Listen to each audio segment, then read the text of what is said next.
안녕하십니까. 둔산 Q&A 공부방 동아쌤입니다. 이제 추석 모의고사 이제 학생 본 거 분석 시작하도록 하겠습니다. 자, 이렇게 이제 점수, 원점수 쓰는 건 맞는데요. 나중에 이제 표준 점수까지 여기다 이제 쓰셔야 되고, 그리고 예상 등급을 이렇게 하시면 안 되고, 이거는 92점이면 한 0.5등급. 소수점으로 하셔야 되고요. 뭐, 이거는 상관없습니다. 탐구도 이렇게 44점, 45점, 뭐 87점이면 2.1등급 정도 이렇게 쓰셔야 됩니다. 그래야 나중에 이 표준 점수도 예측할 수 있고 1등급 안에서도 치열하게 이렇게 소수점으로 소수점 두 자리까지는 불가능하고 학생들이 이렇게 쓰셔야 됩니다. 자, 다음에는 화작문이든 뭐든 여기다가 이제 이 과목을 보면서 느낀 거나 이 느낀 것들, 화작문 틀린 거, 문법 틀린 거에 대한 종합 정리를 쓰시면 좋겠는데 이제 안 써져 있어요.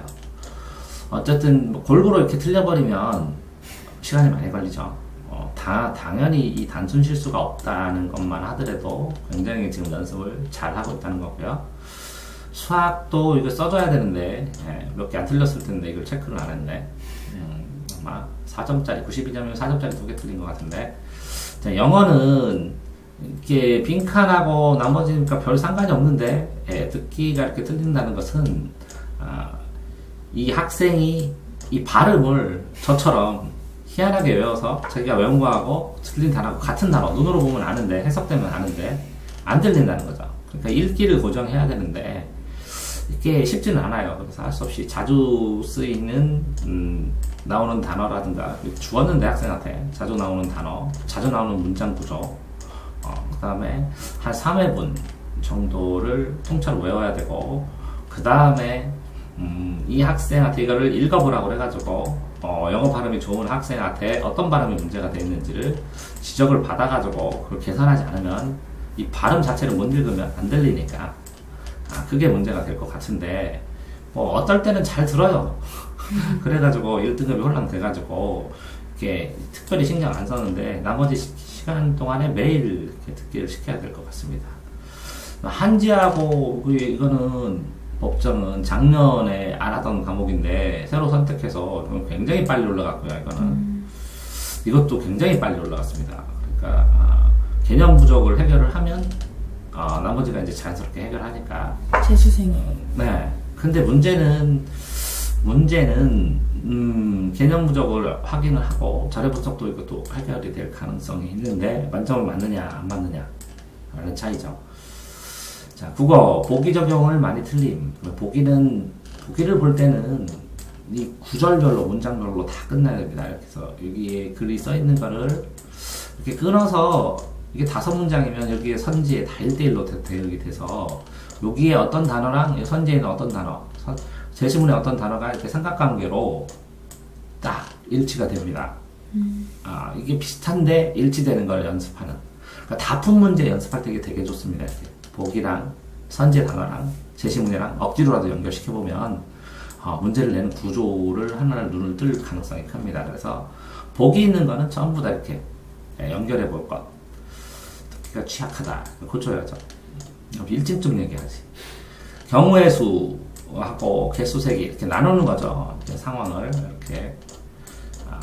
이 같은 경우에는 경우의 수 문제를 풀고 이렇게 정설을 해봐서 틀릴만한 거를 한 뭐 50개나 100개 정도를 써보는 것도 나쁘지 않습니다. 왜 그러냐면 이렇게 쓰다가 보면 당연히 이렇게 나눠야 된다는 것들을 인식하게 되니까 50개 정도를 정설을 해보고 써보는 걸 권합니다. 좀 자기가 틀리거나 약하다고 생각되는 문제를. 자, 이 문제에서 문법. 여기 보면 과목하고 문제 해보는 거 됐고요. 문제 단원 됐고, 회차, 유형 되는데 정답률은 왜 꼭 써야 되냐면 이게 남들도 많이 틀리는 걸 내가 틀리는 건 상관없습니다. 근데 남들은 많이 맞추는데 내가 틀리는 거는 쉽게 맞출 수 있는 것이니까 이런 걸 찾아가지고 이걸 공략하기 위해서 필요한 겁니다. 그래서 정답률을 꼭 써보라는 거고, 나의 한 줄 필요는 이 한 문장으로 정리됐을 때 이게 기억이 오래 갑니다, 이거는. 그래서 전체 정리를 꼭 한 줄로 하셔야 되고, 보통은 이런 식으로 정리를 많이 해요. 간단하게 요약 정리를 했으니까. 근데 수능 전이나 아니면 수능 후에는 이거를 갖다가 문장화 시키는데 또 시간이 걸리니까 이런 것들을 전부 다 선택지 문장처럼 만들어줘야 돼요. 막판에는 중요한 것들은 전부 다 이해되셨죠? 네. 선택지 문장처럼 만들어줘야 그래야 나중에 도움이 많이 됩니다. 자, 이거는 지금 문법 문제에서 이렇게 단어가 나오고 이렇게 꺾은 표시로 이렇게 나오는데 금년에 이게 이 사설모의고사나 이런 걸 봤을 때 어떤 발음에서 어떤 발음으로 갔다가 어떤 발음으로 가는 거 이렇게 단계 변화되는 게 자꾸 사설이나 이런 데서 찔러요. 중요하다 하고 흐름이. 그래서 이 문법 책에서 이렇게 발음이 한 번 말고 이렇게 2번 이상 변한 것들을 다 찾아서 A4에다 한 장에다 꼭 정리를 하시기를 부탁드립니다. 그래서 저한테 주시면 다시 제가 설명을 녹화해서 해드리겠는데 꼭 나올 것 같아요. 그리고 요즘 문제 대세가 이렇게 글자 문제도 따로 나오고 이 발음 문제도 따로 나오고 옛날에는 이 선택지 안에 발음 문제만 나오든지 글자에 관련해서 나왔는데 요거 따로 요 선택지 반은 글자 문제 반은 발음 문제 이렇게 나오는 문제들이 많아졌어요. 점점 옛날에는 저희 나이 때 50대 때 사람들 고등학교 때는 걸 배웠거든요. 근데 이게 많이 안 하다가 이제 다 내버렸어요. 낼 만한 문제를. 그러니까 이렇게 복잡한 단계를 짓는 문제들이 고난도로 뜰 가능성이 있다라는 생각을 꼭 하셔야 되고 이렇게 한 번처럼 이제 굳이 근데 우문규칙도 이게 안 외워지거나 이게 다 궁금하면 저한테 질문하면 하라 독립된 걸로 찍어 드릴 거예요. 예를 들어서 모음책에서 귀, 느, 구, 에게, 에, 괴, 너, 고, 에잖아, 했을 때, 요 이라는 모음이 있는데, 혀음이 디귿이에요, 근데 요 입천장, 입 덮개가 지예요. 근데 이 근처가 이가 나서요. 그러니까 이 D를 이 하기가 힘드니까 이 근처에 있는 지음우와 이걸 결합해서 그냥 굳이 해버리는 거예요. 그래서 요 허밀, 혀가 입의 가운데, 이 입천장과 입 아래 가운데 딱 있기가 힘드니까 여기서 탁 치고 오는 거거든요. 그렇게 게을러져서 발생하는, 그걸 경제성이라고 하는데, 그거를 굳이 같이 해서 구개음화는 한 번만 바뀐 거고, 나머지, 음운규칙, 이렇게 2번짜리하고 1번짜리를 구분하는 문제는 명확하게 나올 가능성이 크다는 거예요. 자, 이렇게 어떤 A라는 걸 생각하면 이 B라는 거가 대입 개념을 꼭 해야 돼요. 국어에서는. 왜 해야 되냐면 국어에서는 얼마나 높은 게 아니라 높다, 낮다, 크다, 작다, 한 번이다, 2번이다 이렇게 확실히 그 내용을 특별히 섬세하고 디테일하게 수치화시키지 않더라도 이렇게 대응되는 반대 개념으로 논술도 그렇고 생각을 꼭 하셔야 되는 것이죠. 자, 다음 걸 보시면 문법에서 연결어미의 유무에서 비동사적 인형은 문장 구조에 안 맞다는 거 주어, 목적어, 서술어, 한국어 문장으로 원래는 비동사 구조의 연역은 뭐냐면 제일 처음에 살얼이었다. 동산에 살얼이었다. 이렇게 냈을 때 AA 구조로 살다 동사고 나머지하고 동사 이런 구조의 문장 구조 시에서 나왔다가 이걸 문장 구조로 시험 문다가 이제 등산 그러면 산에 오른다 이렇게 거꾸로잖아요. 이렇게 단어부터 구절까지 이 비동사라는 것을 우리 문법 구조, 문법의 흐름 구조를 알고 있느냐를 확인하기 좋으니까 그때부터 이제 우후죽순 시험 문제가 많이 나오기 시작한 거예요. 근데 이제 어려운 거는 관형사하고 부사의 차이는 실제로 없어요. 이 관형사는 명대수, 명사, 대명사, 수사를 꾸며주느냐는 거고 부사는 서술어를 꾸며주느냐 서술어를 꾸며주느냐, 형용사 동사를 꾸며주느냐의 차이밖에 없어요. 부사와 관형사. 그렇게 생각하시는 게 맞아요. 왜 그러면 관형사하고 또 관형어가 있는데, 관형사는 애초에 관형사로 쓰이는 거예요. 성지수. 성상관형사, 지시관형사, 수관형사. 근데 관형어는 전부 다 니은이 붙어가지고 어떤 품사든 관형어가 될 수 있거든요. 그러니까 빠른 길 하면 관형사예요. 길을 꾸미니까. 부사가 아니라. 그러니까 부사하고 관형사를 이걸 부사는 장방시목 조종량 뭐 애들한테 이렇게 외우러 가는데 장소, 방법, 시간, 목적, 장방시목, 이유, 조건, 정도, 양보 그 다음에 또 다른 것들도 여러 가지가 있어요. 근데 이렇게 부사를 쭈루루 구분하는 것보다 어떤 걸 꾸며졌느냐에 따라서 구분을 하는 게 가장 명쾌합니다. 자, 그랬을 때 어쨌든 여기는 빨리 자동차 안 되죠. 빠른 자동차 이 니은이 있어야죠. 관형어를 만드는 먹갔다도 안 되죠. 먹다 하고 갔다가 동사가 돼 있으니까 안 된다는 거죠. 접칼 접는 칼이죠. 그러면 통사적인데 이건 뭐죠? 접칼 접칼이라고 뭐라고 써있나 이거? 접칼이라고 했죠.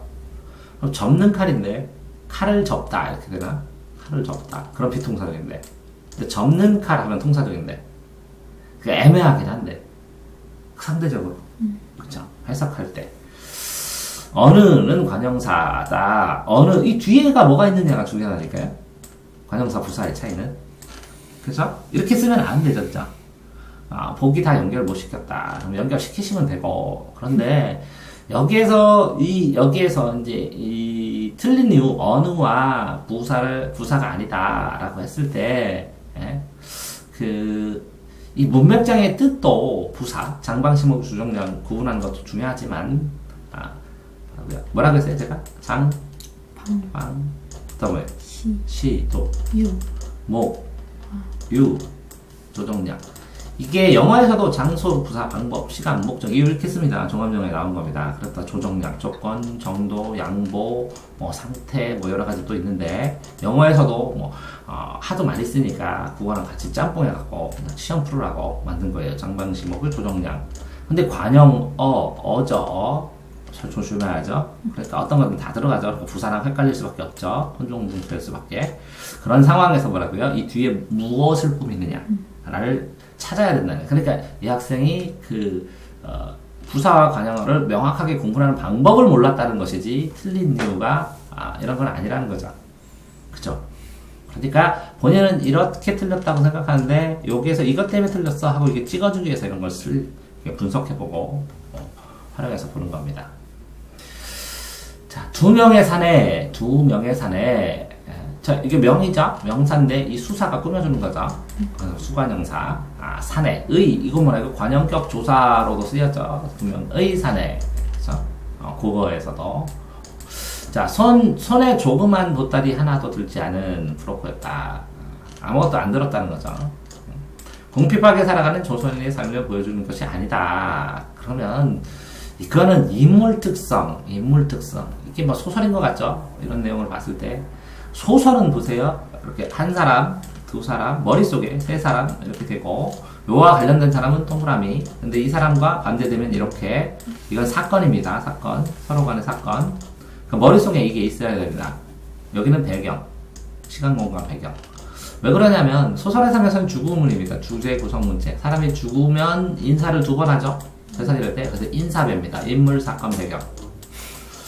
자, 그렇게 되면 이 배경인데 이 주제는 인간적으로 살아라 소설은 무조건. 문체는 작가의 스타일이니까 글 쓰는 구조, 특성, 표현 방법 이걸로 내는데 구성이 제일 중요합니다. 그래서 인물의 특성, 그 다음에 사건, 어떤 사건이 있었느냐, 무슨 배경이 있었느냐, 시간 배경, 공간 배경, 요새는 소재 배경, 그 다음에 상황 배경까지 알아야 합니다.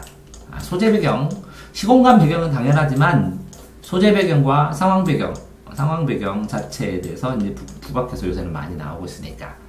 그러니까 이 소설을 할 때 그 인물의 말이나 사건을 다 고전소설, 현대소설은 이 동그라미, 세모, 네모로 분류를 해서 대략적으로 분류를 한 다음에 보면 그러면 빨리 풀 수가 있습니다. 그러면 이 동그라미를 했을 때 이 두 명의 사내와 관련된 근처에서 이 동그라미, 세모, 네모를 쳤을 때 이건 좀 긍정적, 이게 부정적, 이건 좀 객관적 이런 식으로 나누어서 인물평을 하면 이 사람이 가난한 사람인가 부자인가는 정확하게 체크를 할 수가 있었을 거라는 거죠.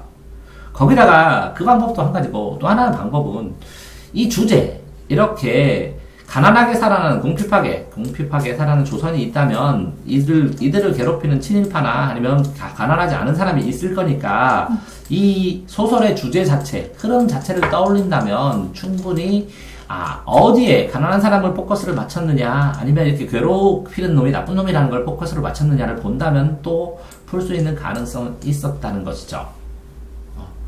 그 다음에 또 하나의 방법. 자, 이게 한 가지 방법이었죠. 자, 이렇게 주제로 접근하는 것도 한 가지 방법이었죠. 세 가지 방법. 보따리인데 이걸 조그만이라고 쓴 이유가 뭘까라는 생각을 해봤어야 된다는 거죠. 보따리는 그냥 보따리인데 왜 조그만? 아무것도 안 들었다는 걸 강조한다는 것이죠. 이렇게 수식어, 문장 안에서도 판단할 수 있었는데 그것까지는 생각을 못하죠. 학생들이. 왜 헷갈렸는지 모르다고 써놓으면 개선사항도 어떻게 개선해줘야 될지 모르겠어요. 이렇게 설명을 해줍니다. 적어도 자기가 어떤 식으로든 써놔야 논평을 할 수 있는 겁니다. 자, 여기다가 이렇게 개선 방안, 본인이 헷갈렸는지 왜 헷갈렸는지 모르니까 개선 방안을 못 쓰죠. 나도 못 얘기해준다는 거죠. 자, 그래서 그럴 것 같아서 이걸 보고 이 접근하는 방식을 세 가지 정도를 얘기를 해준 겁니다. 이렇게 접근 방식을 얘기를 해줘서도 힘들 경우가 있습니다. 왜 힘들까요? 그 방법을 실제로 적용할 때 본인이 그걸 사용하는 방법을 터득해야 되니까요. 자, 상범이 영민의 부인 친구가 이게 부산 친구 아니에요? 여기 그래요. 글자를 나는 영민의 부산 친구가 입원하여 도와주러 갔다. 그냥 부산 친구가 입원했다 이렇게 써줘야죠. 영민이 도와주러 갔다. 그죠? 사장에게 이름. 영민이 상범에게 말했다. 극중 내용과 연관이 있다. 상범이 사장에게 이름. 꺾어놓는다면 아는 문장. 그러니까 국어에서 제일 중요한 게 뭔지 아세요? 주어를 찾은다면 뭐 찾아야 돼요? 서술어 찾는 겁니다. 목적어가 아니라. 그 다음에 뭐라고요? 그 목적어를 찾는 겁니다. 자, 국어에서 제일 중요한 건 영어처럼 이렇게 하면 영어처럼 되거든요. 주어, 동사, 목적어가 되는데 이게 낯설어요. 한국 사람한테. 그래서 시험 볼 때는 분석이 되게 도움이 많이 돼요. 자, 상범이가 일렀다. 근데 뭐를 일렀냐? 이걸 찾는 거예요. 이거를. 그러니까 문장 구조를 이렇게 선택지를 풀 때도 주어 찾고 서술어. 그러니까 주어와 서술어 짝을 꼭 찾아줘야 돼요. 왜 그러냐면 주어가 높다, 주어가 낮다가 중요하고 이 상대적으로 이것은 그죠? 낮다 높다에 어떤 게 높아? 어떤 게 이렇게 확인하면 명확하게 비교를 할 수 있기 때문에 푸른 방식의 가장 좋은 방식은 이렇게 주어, 서술어, 목적어를 찾아가는 겁니다. 그거죠 이게 주어, 서술어 이게 목적어 1, 목적어 2 사장에게를 주었다 했을 때 이게 직접 목적어고 다이렉트 이게 간접 목적어인데 이걸 필수 부사라고 그래요. 이 조사 때문에. 그래서 한국어의 필수 부사도 목적어처럼 처리하니까 필수 부사 말고 필수 관용어도 작년에 꽂혔거든요. 갈 수 없다, 갈 수 있다, 이렇게 갈 방법, 방법, 방법 이게 필수 관용사거든요. 필수라는 단어가 필수 부사만 나오다가 필수 관용사가 작년 EBS 교재부터 좀 부각이 되기 시작했어요. 그래서 필수 관용사도 있다 알아두시라. 필수라는. 이해됐죠? 줄거리 제대로 파악을 못했다. 그쵸? 그러면 아까 문제랑 똑같이 만약에 뭔가가 틀렸다면 이거랑 연동돼서 틀렸다면 그죠? 학생이 머릿속에서 인물관계도를 제대로 빠르게 그리지 못한다는 거죠. 인물관계도를 그리는 건 중요하지만 소설에서 가장 중요한 파악은 뭔지 아세요? 육하원칙이에요. 제일 처음에 육하원칙으로 상황을 완결해서 먼저 만들어 놔야 그 다음에 부수적으로 살이 붙어요. 그럼 육하원칙은 뭐냐면 간단하게 했을 때 다운받았나? 다운됐나?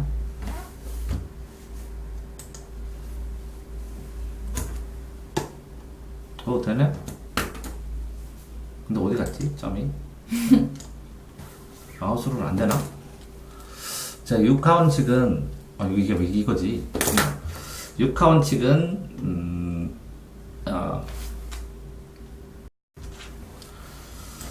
자, 그래서 육하원칙으로 해야 되는데 이걸로 해야 될까? 어쨌든 그 육하원칙으로 잠깐만 자리 바꿔야 되는데 잠깐만.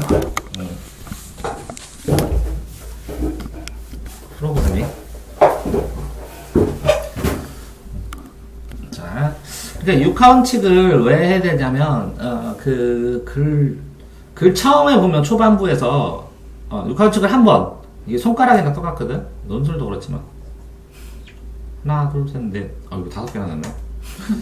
하나 둘 셋 넷. 그러니까 육하원칙을 한번 하면 이게 누가야? 언제 어디서 무엇을 어떻게 하고 여기가 왜야? 왜 얘가 했나? 왜 그때 했나? 왜 거기서 했나? 왜 그것을 했냐? 왜 그런 방법을 했어? 이렇게. 그러면 누가 누구에게 언제부터 언제까지 무엇으로 그런 과정으로 그것으로 이렇게 있지. 육하원칙을 짝을 줘서 하나를 성립한 다음에 다른 사람이 A라는 사람이 아니라 B라는 사람이 나왔을 때 이 관계를 육하원칙으로 확인해 봐야 돼. 그럼 상환 성리가 다 끝나는 거야. 실제적으로 논술도 이 육하원칙과 이 육하원칙이 서로 관계 이렇게 둘이 딱 치는 충돌되는 지점을 써주는 거거든. 그런 것처럼 논리적이고 상황 파악을 한다는 것은 이 육하원칙으로 정리를 해야 되는데 소설 자체가 소설이든 시든 어떤 것이든 이 육하원칙이 상황에 들어있지 않으면 이해했다 할 수가 없어. 이해됐어요? 네. 그래서 어떤 애들은 심지어는 그렇게 얘기해. 국어 어느 정도 잘 푸는 애가 시 그냥 육하원칙으로 그냥 누가 언제 어디서 무엇을 어떻게 왜 했어 한 다음에 딱 풀면 된다고. 시원칙 다 무시하고. 됐어요? 네.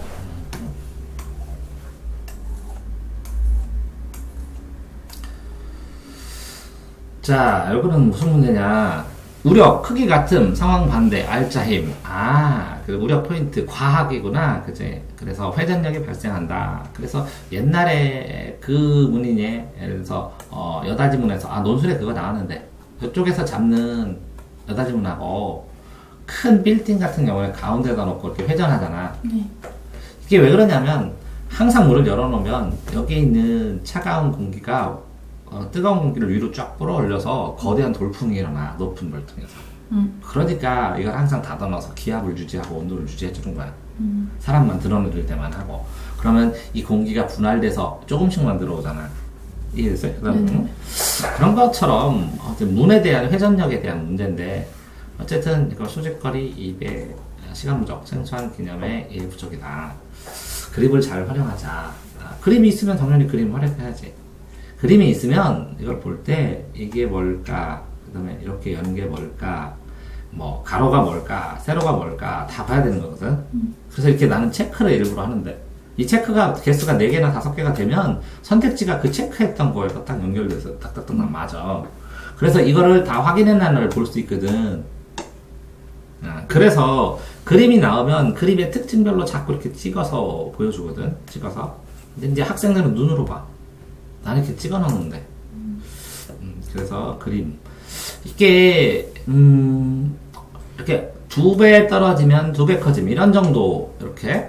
이런 정도가 국어지. 이게 떨어지면 커짐. 이게 포커스지. 이 2배가 포커스가 아니야. 애들 숫자에 집착해. 이 숫자로 가지고 내는 거는 영어에서 듣기에서 계산하는 거 그거 하나. 문과에서는. 돈 계산하는 거. 자, 이거는 수학, 대칭의 개수, 그래프로 접근, 그 다음 어떻게 했지? 목구함, 규律법, 대충, 규율법, F4M보다 1보다 작고 가정, AN을 BN을 비교, XEN을 활용, XEM. F4M이 1보다 작다고 가정하고, 이 가정을 어디 나왔어? 어떻게 써놨어? 그러니까 쓴 게 M만 해야 이게 조언을 해주지. 이게 문제를 모르겠는데. 그러면 문제를 옆에다 띄워놓고, 이걸 보시면 되잖아요. 그러잖아. 그럼 일이 얼마나 많은데. 그지? 일정 부분은 써줘야 돼. 이렇게 알 수 있게. 이렇게 해놓으면 자기밖에 못 쓰지. 그럼 개성광 조언을 못 해주지. 이걸 어떻게 해서 생각해봐라. 뭐 이런 것도 못하고. 그지?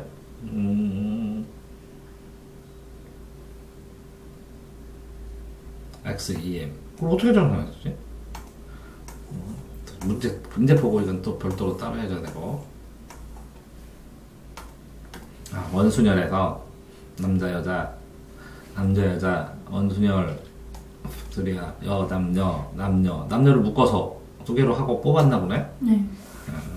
빈자리 12시 고정 오펙토리아로 자리 6개 여자 이웃하는 경우 맞네. 여자 이웃하는 경우 빈자리 12개 원순열로 빼주고. 근데 이게 원순열 남자 여자 전체를 구해서 빼줘서 빈자리 처리를 못함. 빈자리.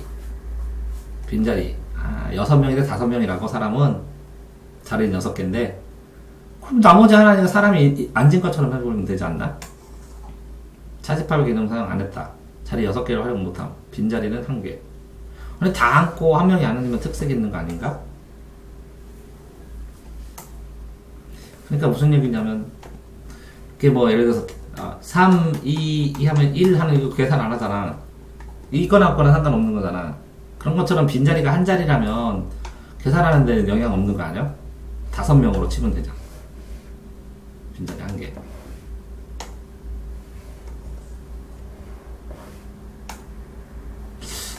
또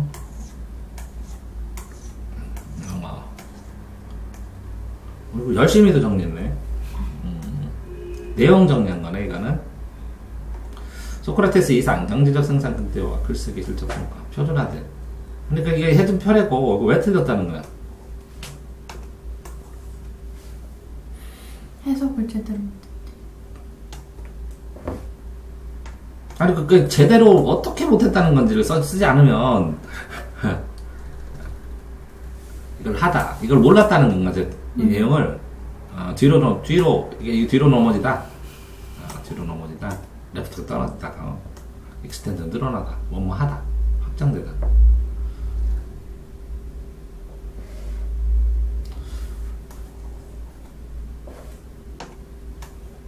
소크라테스의 이상, 경제적 생산성 극대화 안 돼도 글쓰기 실적 평가, 표준화된 시험이 학교 기준이 됨. 그래서 소크라테스의 이상을 학교에서 실현을 못 한다는 거야? 그런 내용이지, 여기서 나온 거, 그지? 표준화를 시켜서 실제로는 경제적 생산성이 극대화가 문제가 아닌데 자본주의 시대니까 표준화 시키고, 그지? 극대화 시켰다는 거잖아, 경제적 생산성을. 그러니까 질적 평가하고 주관적 평가를 해야 되는데 그냥 객관적으로 나와 있는 것만 평가를 해버리고 수치화 시켜버리니까, 그지? 소크라테스의 이상을 실현시킬 수 못하는 거잖아, 그지? 자, 왜 그러냐면 이게 소프라거든, 소프라 알아? 소크라테스 제자가 플라톤이요. 네.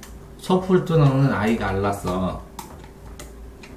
소풀 뜯어먹는 아이 알아? 이렇게 하는데 소크라테스는 학문이란 무엇인가 이렇게 시작한 사람이에요. 몰라? 자연계에 있는 관심을 인간으로 돌렸대. 너 자신을 알라 하면서. 소크라테스 제자는 플라톤이야. 그래서 소크라테스는 말만 했고 플라톤이 소크라테스 내용을 정리한 거야. 그래서 이 소크라테스가 너 자신을 알라 학문이란 무엇이냐 그랬더니 얘가 이상과 현실이에요. 이렇게 이원으로 나눴어.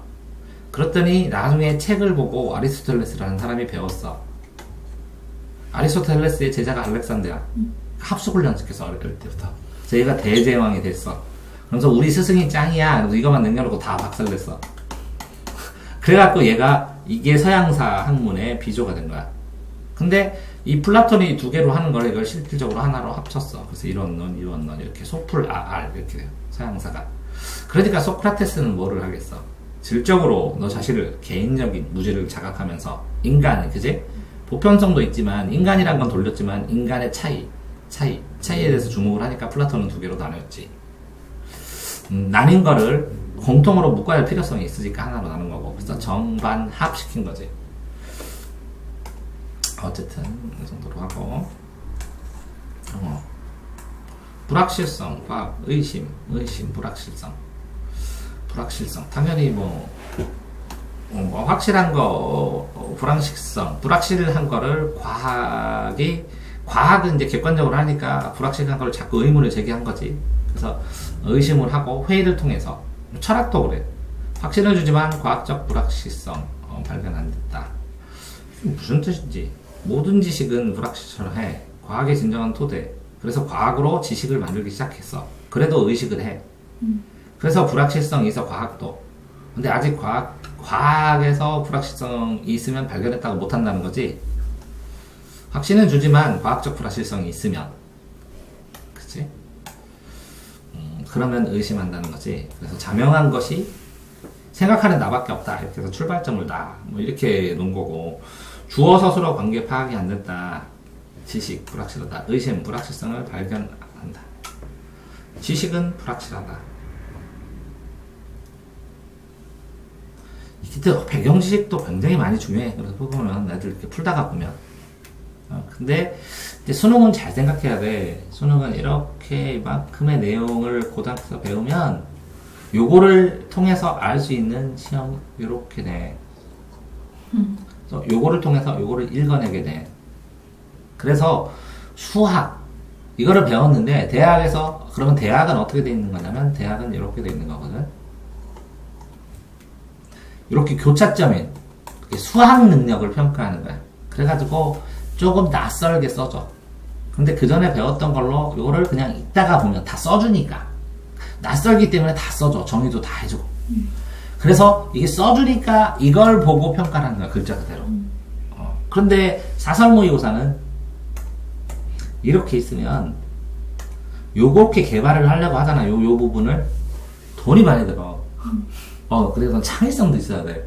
능력이 엄청 뛰어나야 돼. 그래서 여기서 내 사설은. 그러니까 이걸 비틀어서 내. 지금 현재 네가 알고 있는 것을 비틀어 갖고 꽈서 내면 너 맞출 수 있어. 이렇게 내 사설을. 이해됐어요? 이게 평가원. 평가원. 근데 이 사설 중에서 이 정도 수준까지 내려면 되게 비싸게 받아야 돼. 왜 그러냐면 몇 개 못 만들어. 실제로. 왜 그러냐면 뭔가 새로운 개념을 창조해내야 돼. 새로 정의를 하고. 그거 지금 있는 걸 변형시키는데 그게 이 대학 과정까지 논리적으로 연결해서 맞을 수 있어야 돼. 그러니까 쉽지가 않아 이게. 오래 걸리고. 그 다음에 에러가 나기가 쉬워 이게. 그렇기 때문에 이게 모순이 발생하기도 쉽고 그렇기 때문에 이걸 검토를 해야 돼. 그래서 혼자 힘으로 안 돼. 그래서 집단 힘으로 해야 돼. 그러니까 수능형으로 냈다고 해서 냈는데 이런 식으로 네가 알고 있는 거 꽈나는 밥을 꼬나는 거 가지고 수능형이라 그러는데 그치 당연히 이것도 수능형이지. 근데 이제 모의고사하고는 이렇게 차이가 난다.